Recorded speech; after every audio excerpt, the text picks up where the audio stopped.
CNBC आवाज में हूं मनीषा गुप्ता। और सरकार ने बजट में किसानों के लिहाज से यहां पर काफी कुछ दिया है। दलहन और तिलहन को बढ़ावा देने की बात की है, नेशनल मिशन की बात की है, वहीं 32 फसलों की 109 सीड वैरायटीज लाने का भी ऐलान किया है।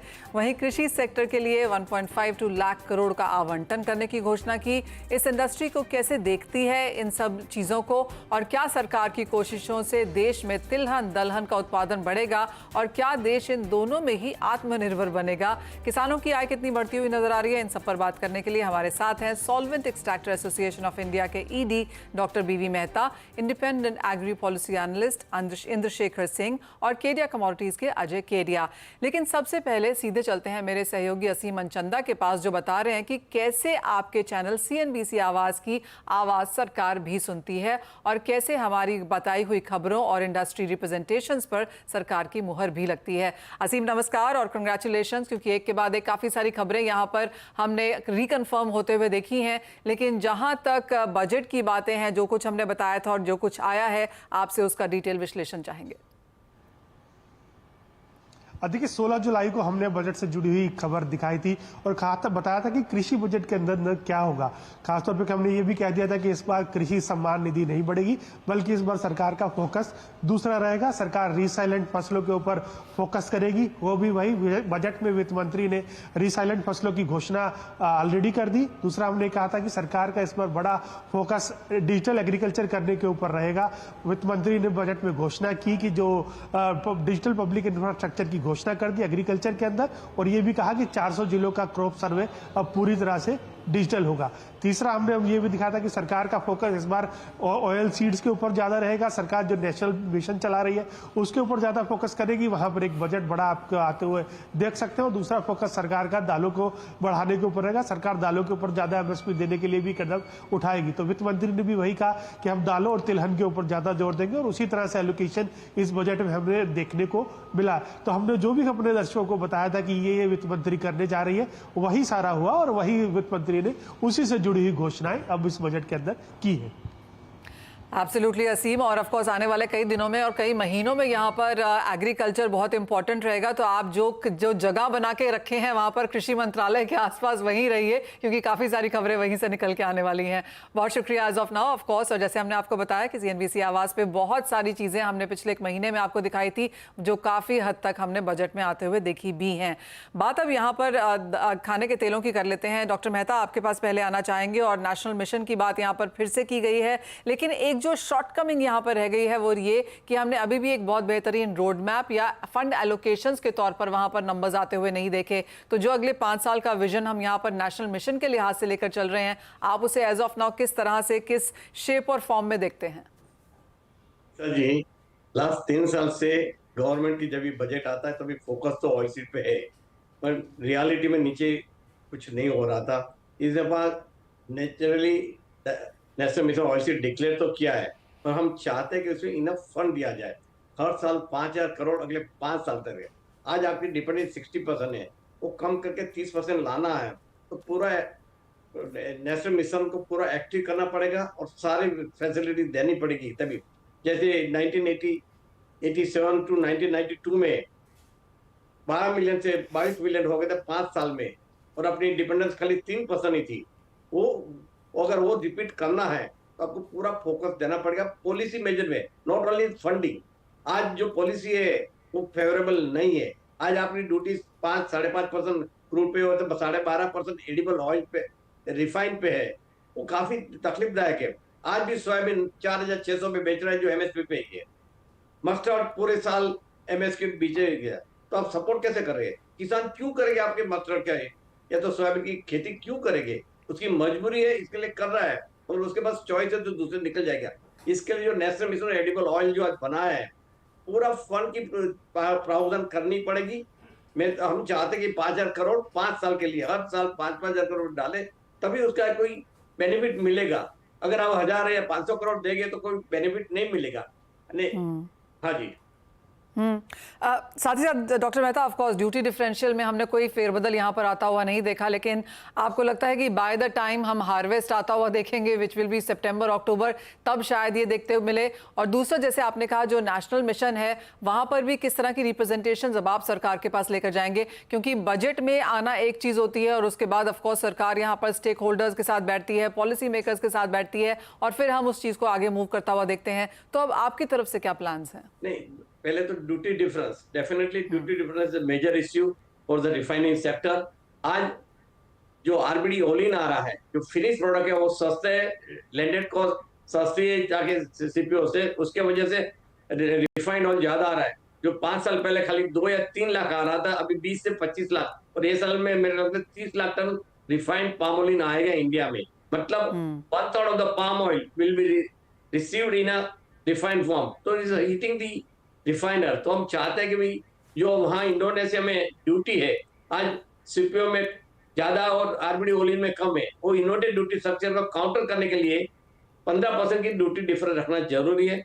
और हम जब भी फार्मर की बात कर रहे हैं, अगर 5 या 15% ड्यूटी में कोई फर्क नहीं पड़ रहा है, उसके लिए तो आपको मेजर लेना पड़ेगा। भाई 20% मिनिमम क्रूड पे और 35% रिफाइंड पे ड्यूटी लगाइए, तभी आपको कोई किसान को सही दाम मिलेंगे। नहीं तो एमएसपी के नीचे चल रहा है और government is not able to defend MSP और किसान नाराज हो रहा है। तो हम चाहते हैं कि market force should able to buy the soybean and mustard at above the MSP, वो जो आज नहीं हो रहा है। साथ ही साथ डॉक्टर मेहता, अब यहाँ से बजट के बाद किस तरह की रिप्रेजेंटेशंस लेकर आप सरकार के पास जाएंगे? ड्यूटी डिफरेंशियल एक बात है, लेकिन बाकी काफी सारी चीजें हैं। किस तरह से आप इस ओवरऑल बजट को देखते हैं और आपको क्या लगता है अब solvent extractor of association of India सरकार से क्या बात करने जाएगा? नहीं, जो 2-3 जो हमारी डिमांड पेंडिंग है, एक तो पहले जो technology national mission edible oil, उसमें फंडिंग का है कि भाई फंडिंग सफिशिएंट फंडिंग करना चाहिए। सेकंड, ड्यूटी डिफरेंस की जो पेंडिंग मैटर है वो तो जरूर उठाने वाले हैं। और तीसरा, अगर गवर्नमेंट चाहती है कि फार्मर को सही दाम मिले और एमएसपी से ऊपर चले, तो आपको ड्यूटी बढ़ानी पड़ेगी फिर से। और वापस ऑलरेडी हमारा जो बजट रिस्पॉन्स में भी वो लिखा है कि आप ड्यूटी बढ़ाइए, तो ही वो तो 3 मैटर हम आगे लेके जा रहे हैं। और भी छोटी मोटी काफी चीजें हैं जो वो भी हम टेकअप करने वाले हैं। डॉक्टर मेहता, एक फाइनल सवाल, और प्राइसेस कैसे देखते हैं आप? जैसे आपने कहा कि काफ़ी सारे खाने के तेल फिलहाल यहाँ पर एमएसपी के आसपास ही घूमते हुए नजर आ रहे हैं। सोयाबीन की जो बुआई है उसके नंबर्स एज ऑफ नाउ बेहतरीन नजर आते हैं, पिछले साल के कंपैरिजन में हल्की सी बढ़त ही वहाँ पर आते हुए देखी है। इंटरनेशनल मार्केट्स में थोड़ी सी स्टेबिलिटी यहाँ पर आई है। फेस्टिवल सीजन, वेडिंग सीजन अब यहाँ पर शुरू हो जाएगा, जहाँ पर खाने पीने की चीज़ों की मांग हम बढ़ता हुआ देखते हैं। कैसे देखते हैं आप यहाँ से अगला 2-3 महीने एडिबल ऑयल के लिहाज से? देखिए, अगर हम पहले मैं इंपोर्ट की बात करूँ, इंपोर्ट जो लाइनअप हुआ है, फेस्टिवल सीजन है, काफी सप्लाई होने वाला है, तो प्राइस स्टेबलाइज ही रहने वाली, ज्यादा ऊपर नीचे नहीं होने वाली है। फेस्टिवल में मेरे लगता नहीं कि भी प्राइस ऊपर जाएगी, क्योंकि प्रेशर काफी है। और सोयाबीन जो इतना वर्ल्ड में जो आज प्रोडक्शन हो रहा है, सोयाबीन ऑयल की availability is much better, palm की भी अवेलेबिलिटी है। तो दोनों मिला के हम देखें तो अपना डोमेस्टिक रेट पे प्रेशर रहेगा और हो सकता है $20-25 या $50 तक ऊपर नीचे हो सकता है। ज्यादा उम्मीद नहीं करता हूं मैं कि प्राइस में इतना फर्क पड़ेगा। और फेस्टिवल में I think we will be comfortable, but किसान को तकलीफ है, वो ध्यान में रखना पड़ेगा। कंज्यूमर तो हैप्पी है क्योंकि सही दाम पे तेल मिल रहा है, और किसान का क्या, वो ध्यान में रखना पड़ेगा। क्योंकि हम ऑलवेज भी पैम्पर कंज्यूमर, अर्बन कंज्यूमर को ज्यादा पैम्पर करते हैं तो किसान को भूल जाते हैं। तो किसान की तरफ ध्यान देना चाहिए। और मैं तो एक और जरूर, कृषि आज 50% पॉपुलेशन कृषि पे है जी, तो उसके लिए जो एग्रीकल्चर मिनिस्ट्री है मोस्ट पावरफुल मिनिस्ट्री, उसकी जगह कहाँ है एग्रीकल्चर मिनिस्ट्री, उसका वॉइस कहाँ है? जी हाँ, एब्सोल्युटली किसानों पर ध्यान देना होगा और हमने कुछ नीतियां उस लिहाज से बनते हुए देखी भी हैं, लेकिन फंड एलोकेशन, रोड मैप, किस तरह से इंप्लीमेंटेशन होगा, वो अभी चीज़ें हैं जिसका इंतजार पूरी मार्केट यहाँ पर कर रही है। डॉक्टर मेहता, बहुत शुक्रिया साथ जुड़ने के लिए और ऑफकोर्स वो खाने के तेलों पर डिटेल में अपना विश्लेषण भी रखने के लिए। हम अब इंद्रशेखर सिंह जी के पास जाएंगे। इंद्रशेखर, हम आपसे काफ़ी समय तक तो सीड की बात करते रहे हैं, पहले उसी से शुरुआत भी करेंगे क्योंकि सरकार ने यहाँ पर 109 वेराइटीज़ 32 क्रॉप्स के लिहाज से यहाँ पर लॉन्च करने की बात की गई है। ऑफ कोर्स किसानों को वो देना, किसानों को वो एक्सेप्ट करना, उसके बाद उसका आउटकम देखना, यील्ड देखना, पायलट प्रोजेक्ट्स होंगे, ऑफ कोर्स वो एक प्रोसीजर है यहाँ पर। किस तरह से लेकिन आप इसकी शुरुआत देखते हैं? शुक्रिया मुझे शो पे बुलाने के लिए। देखिए, ये बहुत ही मुख्य मुद्दा है और आपने शायद से इस बात का थोड़ा सा इस पे आपने जिक्र किया था कि लोग कहनी और करनी में बहुत बड़ा अंतर होता है। और हमने कई बार देख रखा है कि कई बार बड़े बड़े लोग बड़ी बड़ी बातें करते हैं लेकिन वो कुछ हो नहीं पाता उसका। लेकिन लेकिन जब हम देखें, बजट के आंकड़ों को देखें, तो हम पाते हैं, मैं थोड़ा सा टैंजेंट जाऊंगा लेकिन फिर मैं बीच पे आऊंगा, जब हम बजट के आंकड़ों को देखें और हम महंगाई के आंकड़ों को देखें भारत देश में, तो हमें पता चलता है कि कृषि का जो बजट बढ़ाया गया है वो असली में कोई ज्यादा बढ़ोतरी नहीं है। और जब कृषि के बजट में ज्यादा बढ़ोतरी नहीं हुई है, और हम पहले से जानते हैं कि कृषि के जो R&D के डिपार्टमेंट है हमारे ICAR में, और भारत सरकार के साथ जो सी विभाग है उनके पास वैसी R&D का बजट नहीं। तो ये बजट जो नई वेराइटियां आएंगी, इनका बजट कहाँ से आएगा? क्योंकि एक बीज बनाने के लिए कई बार 10-10 साल लग जाते हैं। मैं आपको बताऊं जी, जितने भी लोग बीज सेक्टर में हैं वो ये बात सब जानते हैं कि कितना मुश्किल है एक अच्छा बीज निकालना, और यहाँ पे ये कह रहे हैं कि 150 बीज से ऊपर लाएंगे। तो मेरा ये साफ साफ सरकार ये कह रही है, जो खुले मुंह नहीं कह रही, कि हम प्राइवेट सेक्टर से इन बीजों को लाएंगे और जाके हमारे किसानों को देंगे। इससे हमारे जो देश के कृषि जितने भी इंस्टीट्यूशंस हैं उन सबको बहुत बड़ी हानि पहुंचेगी। मेरा ये सुझाव है और ये समझना है कि सरकार को आगे बढ़ के कहना चाहिए कि भारत में कई सारे ऐसे कृषि वैज्ञानिक हैं जो भारत के टैक्स के जो पैसा है उस पे उनके घर चलते हैं। वो सारी जगहों पे हम पब्लिक के इंस्टीट्यूशंस हैं, हमें उनको बढ़ाना देना चाहिए। हमारे कई सारे कृषि वैज्ञानिक ये बात कह चुके हैं कि भारत सरकार पिछले 10 साल में कृषि पे जो R&D है उस पर ध्यान नहीं दे रही है और ज्यादा प्राइवेटाइजेशन की ओर बढ़ रही है। तो ये एक पहला खतरा है। और उसी के साथ साथ, और ये खतरा क्यों है, क्योंकि ये सिर्फ भारतीय कृषि कंपनियों के लिए ये दरवाजा नहीं खुलेगा, क्योंकि उनके पास कोरोना के बाद में उनके पास R&D के लिए बजट बहुत कम हो गया है। और कई सारे जो देसी अपने बीज उत्पादक हैं वो ICAR की टेक्नोलॉजी पर डिपेंड करते हैं। तो इसका मतलब, ये सारी बातों का ये मतलब है कि अगर कोई हैवी इन्वेस्टमेंट के साथ भारत में आ रहा है तो वो देसी कंपनी नहीं बल्कि विदेशी कंपनियां हो सकती हैं। और हम अपने भारत के जो आपके जितनी भी सारी की जो बायोडाइवर्सिटी है, जो हमारा जर्म प्लाज्म है, वो सारा हम ओपन कर देंगे फॉरेन मल्टीनेशनल्स के लिए। सो हमें थोड़ा सा अपने देश के लिए सोचना चाहिए, थोड़ा सा चाइना जैसा सोचना चाहिए, जैसे दोनों चीजों का हाथ पकड़ के चला जा सके आगे, भारत के जो उद्योग हैं उनका भी और भारत के किसानों का भी। और साथ साथ जहां हमें बाहर से मदद चाहिए वो भी हमारे साथ आए, लेकिन ऐसा ना हो कि कोई पल्ला भारत के किसान और भारत के उद्योगों और भारत कृषि इंस्टीट्यूशंस पे भारी पड़ जाए। तो ये मेरा समझ है बीजों के बारे में। लेकिन अगर मंत्री साहिबा ने जो कहा है और जो भारत सरकार का ऐलान है, अगर वो सही चलता है और उनका इंटेंशन बहुत अच्छा है, तो इससे अच्छा कोई बात नहीं हो सकती है। मैं दूसरी बात आपको ये भी कहना चाहूंगा कि एक बीज को अडॉप्ट करने के लिए कम से कम 5 से 8 साल लग जाते हैं। तो अगर भारत सरकार आज नए बीज लाएगी या अगले साल नए बीज लाएगी, तो जब तक वो आखिरी किसान तक पहुंचेंगे तब तक 10 साल बीत चुके होंगे। तो भारत में उस समय के लिए प्लानिंग करके इन बीजों को लाना चाहिए, क्योंकि वायुमंडल बदल रहा है, पानी की समस्याएं बढ़ रही हैं। हमें अभी से 10 से 25 साल का प्लान बनाना चाहिए जब हम बीज की बात करें तो।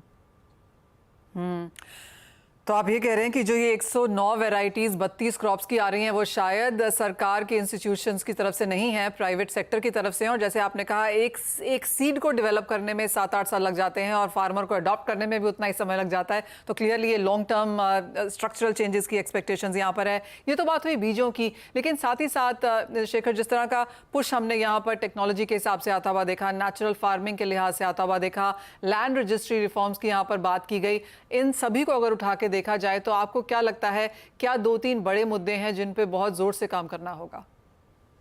सबसे पहले चालू करूंगा जमीन की और प्रॉपर्टी कार्ड्स के बारे में। जो लोग असली में गांव देहात से ताल्लुकात रखते हैं वो ये जानते हैं कि पटवारी के यहाँ जाना और कोई भी कागजी काम करवाना कितना मुश्किल है। और इसीलिए आज तक भारत को अब 70 साल हो गए, अमृत काल चालू हो चुका है। आज तक हमारे रिकॉर्ड्स जो हैं हमारे उत्तर प्रदेश में, बिहार में, मध्य प्रदेश में, जहां मैं इलाकों में घूम चुका हूं, वो सारे के सारे बहुत ही ज्यादा बड़ी मुसीबत है। अगर कोई भी सरकार ये काम कर पाए, चाहे वो मोदी सरकार हो, चाहे वो कोई और सरकार हो, तो ये देश के लिए बहुत अच्छा होगा, क्योंकि उसके बाद हम लोग अपने पूरे क्षेत्रफल को अच्छी तरीके से मैप कर सकेंगे और अच्छे अच्छे क्रॉप्स ला कर सकेंगे। दूसरी बात जो टेक्नोलॉजी की है, मनीषा जी, देखिए ये एक बहुत ही ऐसा शब्द है, मैजिकल शब्द है, जिसको कहते सब लोग हैं, लेकिन कोई समझा नहीं पाता कि टेक्नोलॉजी है क्या। अगर हमारे पास इतनी अच्छी टेक्नोलॉजी थी पिछले 10 सालों में, तो क्या हम जितनी बाढ़ें आई इस देश में उनको नहीं रोक सकते थे? कि हम किसानों को नहीं बता सकते थे कि देखिए अभी आपके क्षेत्र में बाढ़ आने वाली है या आप ये वाली फसल मत लगाइए क्योंकि आपके यहाँ पानी कम गिरने वाला है। तो जो एआई और बड़ी बड़ी बातें की जा रही हैं प्रिसिशन एग्रीकल्चर की, स्मार्ट टेक्नोलॉजी की, स्मार्ट एग्रीकल्चर की, ये भारत में नहीं चल पाएंगे। और अगर भारत में इनको चलना है तो इनको भारतीय ढंग से बनाना पड़ेगा। आज के ये जितने मॉडल हैं, ये इजराइल जैसे देशों में, आपके अमेरिका जैसे देशों में, बड़े बड़े जो विकसित देश हैं जिन्हें विकसित कहा जाता है, वहां पे ये चलते हैं क्योंकि वहां पे किसान कम है और क्षेत्रफल बहुत ज्यादा। हमारे यहाँ जो हमारी सबसे बड़ी जो ताकत है वो हमारे किसान है। हर बार आप टेक्नोलॉजी लाएंगे तो आप किसान को गांव से बाहर भगाएंगे, और जब किसान भागेगा गांव से बाहर शहर में तो वो वहां पे जाके मजदूरी करे। और आप खुद ही जानती हैं, मुझसे अच्छा आपके सामने आ रहा है कि कितना गोल्ड के दाम कितने हैं, सिल्वर के दाम कितने हैं। आप खुद ही अनुमान लगा सकती हैं कि हमारी इकोनॉमी की क्या हालत है इस समय, जॉब क्रिएशन की क्या हालत है इस समय। तो टेक्नोलॉजी को भी थोड़ा सा सोचना पड़ेगा। आपने तीसरा जो मेरे से मुद्दा कहा वो है जैविक खेती का। देखिए, मैं पर्सनली मेरा ये मानना है कि भारत को जैविक खेती की, हमारी जो परंपरागत खेती है उसकी बहुत ज्यादा जरूरत है, जैसे हम अपना फर्टिलाइजर और ये सारी चीजें कम कर सकें और अपने देश का पानी भी बचा सकें। लेकिन समस्या ये है कि पिछले 10 साल से कुछ लोगों ने बोला है कि हम तो बिल्कुल समर्पित हैं जैविक खेती के लिए, लेकिन जब आप बजट देखें कि कितना पैसा असली में पहुंचा है किसान के पास जैविक खेती बढ़ाने के लिए, तो शायद से आपको थोड़ी हंसी आएगी। मैं पिछले 10 साल का तो एवरेज आपको नहीं बता सकता, लेकिन जितने सालों का मैंने अध्ययन किया है उतने में मैं आपको बता सकता हूँ वो बजट अनयूटिलाइज्ड है, और साथ साथ किसानों को जितना फायदा मिलना चाहिए था जैविक खेती से उतना आज तक नहीं मिल पाया है। ऑलराइट, सो ऑफ कोर्स काफ़ी सारे मुद्दे हैं यहाँ पर जिन पर काम करने की ज़रूरत है। और इंद्रशेखर मेरे डायरेक्टर भी बोल रहे हैं कि जब इंद्रशेखर बात करते हैं तो उनसे हिंदी सीखने का भी यहाँ पर मौका मिलता है, क्योंकि अध्ययन, क्षेत्रफल, ये सब जो शब्द हैं हम शायद रोज़ाना इसको इस्तेमाल नहीं कर पाते। But thank you so much हमसे आज समय निकालने के लिए, क्योंकि काफ़ी इंपॉर्टेंट मुद्दों पर आपने यहाँ पर बात करी और जो पॉइंटर्स निकल कर आए हैं बजट से, उसमें आपने जिस तरह के प्रश्न चिन्ह यहाँ पर लगाए हैं, ऑफकोर्स उनको भी यहाँ पर डिबेट करने की ज़रूरत है। आपसे ऑफकोर्स दोबारा भी यहाँ पर बात होगी, लेकिन फिलहाल समय है एक ब्रेक का। जब हम लौटेंगे तो हमारे साथ होंगे अजय केरिया, उनसे जानेंगे कि उनका क्या सेंस है बजट को लेकर और ऑफ कोर्स किस तरह की ट्रेडिंग स्ट्रैटेजीज बनाई जाए। और सबसे पहले तो आपका भी एक बजट रिएक्शन लेना चाहेंगे, चाहे वो सोने चांदी पर हो और एग्रीकल्चर पर, दोनों ही अगर एक टॉपिक आप उठाएं तो कैसे आप देखते हैं और कैसे आप उसे एनालाइज कर रहे हैं? नमस्कार मनीषा जी। डेफिनेटली कल देखा जाए तो मुझे ऐसा लगता है कि कमोडिटी रिलेटेड बजट काफी समय बाद देखा है, क्योंकि 10 साल में कभी हमने ड्यूटी कट वाली कहानी देखी नहीं है, हमेशा बढ़ते भी देखी। बट कल जो 6% का हमने ऑलमोस्ट हम 15 से 6% पे आए हैं, वो काफी बड़ा एक बोल सकते हैं इंडस्ट्री के लिए काफी अच्छा रहा, क्योंकि अब दिखाई देने लग गया कि जो डेरिवेटिव मार्केट है वहां पे गवर्नमेंट और सेबी भी ये देख रही है कि जो स्पेकुलेटिव मनी हम लोग देख रहे थे वो अब कहीं ना कहीं कमोडिटी की तरफ डाइवर्सिफाई, जो गोल्ड का एक्चुअली एक फीचर है वहां पे आता हुआ दिखाई दे रहा है। तो बुलियंस के लिए डेफिनेटली हमने कल का जो फॉल था वो एक ड्यूटी एडजस्टमेंट फॉल था, क्योंकि जो ग्लोबल फैक्टर्स है वो अभी भी इनसेट है। आज ग्लोबल में हम जियोपॉलिटिकल टेंशन, डॉलर में दबाव, ये सब फैक्टर्स अभी भी है। तो मुझे लगता है लॉन्ग टर्म सोने और चांदी में कोई मेजर चेंजेस नहीं है। अभी भी 2410 के ऊपर गोल्ड ट्रेड कर रहा है, चांदी भी क्लोज टू 2950 के ऊपर जा रही है। तो लॉन्ग टर्म व्यू डेफिनेटली सोने चांदी का पॉजिटिव रहेगा। जो कल का फॉल था वो ड्यूटी एडजस्टमेंट। वही हम एग्री कमोडिटी की बात करें तो काफी सरप्राइज था, जहां पे हमने फाइनेंशियल एलोकेशन में भी देखा, रिसर्च एंड डेवलपमेंट में भी गवर्नमेंट का ध्यान देखा है, इनिशिएटिव मिशंस लेकर भी, जैसे हम पल्सस के अंदर ऑयल सीड में देख रहे हैं, डिजिटल एंड इंफ्रास्ट्रक्चर डेवलपमेंट पे, मार्केट असेस और प्राइसिंग के ऊपर हर तबके पे गवर्नमेंट ने इस पे ध्यान जरूर दिया है। नो डाउट अभी हमने जो चंद्रशेखर सर से सुना समझा तो वहां पे कुछ अप डाउन्स है जरूर, बट कुल मिला के मुझे लगता है कि अब फोकस दिखने लग गया है कि एग्री कमोडिटीज के ऊपर गवर्नमेंट का ध्यान है, और उसका ही एक बेनिफिट हम देखते हैं कि आने वाले दिनों में हम आते हुए देखेंगे। तो कुल मिला के अगर बजट अगर हम देखें कमोडिटी के लिहाज से तो डेफिनेटली नॉन एग्री कमोडिटी के अंदर विन विन बुलियन इंडस्ट्री को सबसे अच्छा बेनिफिट आता हुआ दिखाई दे रहा है। डाइवर्सिफिकेशन और पार्टिसिपेशन और बढ़ेगा। वहीं एग्री कमोडिटी के अंदर चीजें काफी है, बट इंप्लीमेंटेशन होना वो थोड़ा सा जोग्राफिकली इंडिया काफी बड़ा है तो उसको थोड़ा समय लग सकता है। बट फोकस दिखाई दे रहा है कि गवर्नमेंट का रिसर्च पे, सीड के ऊपर, मिशन के ऊपर, एलोकेशंस के ऊपर भी ध्यान है। वेल एब्सोल्युटली, काफ़ी हद तक जैसे आपने कहा कमोडिटी बजट के तौर पर ये बढ़ता हुआ नजर आया, और ऑफ कोर्स दूसरा पार्ट यहाँ पर टैक्सेस का था। लेकिन जिस तरह से आपने सोने चांदी की बात की, और अजय अगर जुलाई के महीने में ही देखें तो सोना जुलाई के हाईज से, और ऑल टाइम हाईज था यहाँ पर जुलाई में, वहाँ से 6000 रुपये लुढ़क चुका है 10 ग्राम के हिसाब से। चांदी अपने जुलाई के हाईज से करीबन 10,000 रुपये प्रति किलो तक लुढ़क चुकी है। ऑफकोर्स इंटरनेशनल मार्केट्स में जैसे कि आपने कहा उतनी ज़्यादा गिरावट देखने को नहीं मिली है, ड्यूटी अलाइनमेंट यहाँ पर होते हुए नजर आई। लेकिन लेकिन अब यहाँ से कंज्यूमर्स क्या करें? अब ट्रेडिंग के लिहाज से, इन्वेस्टमेंट के लिहाज से आप कैसे देखेंगे सोना चांदी को? देखो जी, मैं इस चीज को फ्लिप साइड लेऊंगा। अगर मैं देखता हूं तो मुझे गोल्ड दिखाई दे रहा है कि जहां हम लोग $2300 के करीब सपोर्ट ले रहे थे, तो 23 से मार्केट ने अच्छा खासा जंप लिया, जो नया हाई मारा, और ये एक रिट्रेसमेंट है। $200 के करीबन हमने जंप देखा था पिछले 1 से सवा महीने में। अब वहां से एक 50% का करेक्शन आ गया था। लेकिन अभी भी अगर हम Q3 Q4 की बात करते हैं तो सबसे बड़ा जो ट्रिगर रहेगा गोल्ड के लिए वो डोमेस्टिक मार्केट में ड्यूटी एडजस्टमेंट छोड़ दीजिए, लेकिन ये भी क्या करेगा, डिमांड फिजिकल साइड में और डिमांड है फिजिकल साइड में और इंप्रूव करेगा, पार्टिसिपेशन और बढ़ेगा। इंटरनेशनल में रेट कट सितंबर में प्रोबेबिलिटी बढ़ रही है, तो मुझे लगता है ये ज्यादा बड़ा ट्रिगर रहेगा। तो ओवरऑल अगर Q3 की बात करें तो आई एम स्टिल ओपन के ईयर एंड तक हम 2600-2650 के जोन में गोल्ड में आते हुए देखेंगे। चांदी में थोड़ा सा सेटबैक जरूर है, क्योंकि चाइना से जो नंबर्स या चाइना सीपीसी मीट में जो उम्मीद थी वैसा कुछ ज्यादा हुआ नहीं, जिसकी वजह से थोड़ा सा पेसिमिज्म जरूर है। बट ओवरऑल मुझे लगता है $28 से 3250 का एक दायरा है। बट कुल मिला के Q3 Q4 में नए हाई हम गोल्ड सिल्वर में फिर से लगते हुए देखेंगे। सोने और चांदी में अगर कुछ लेना हो तो क्या लेंगे आप? मैं देख रही थी आप गोल्ड सिल्वर रेशियो पर भी बात कर रहे थे अर्लियर अजय, तो अगर दोनों में से कोई चीज चूज करनी हो, अपने पोर्टफोलियो में दोनों लेना हो, 100 रुपए खर्च करने हो, तो कहाँ डालेंगे?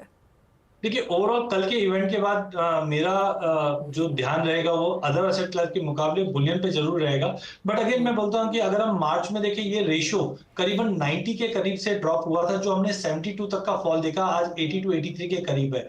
और जिस ढंग से इकोनॉमी में बूस्ट करने के लिए चाइना अगर स्टेपिंग करता है तो मुझे लगता है कि चांदी को ज्यादा बेनिफिट मिलेगा, क्योंकि ये एक रिट्रेसमेंट है। 85 के ऊपर रेशियो जाएगा नहीं, वहां से वापस पुल बैक देगा, जो चांदी को ज्यादा सपोर्ट करेगा। तो आई वुड स्टिल प्रिफर कि चांदी में अभी भी आपको लॉन्ग करना चाहिए। हम डेफिनेटली 1 लाख का लेवल जो है वो ईयर एंड तक जरूर देख पाएंगे।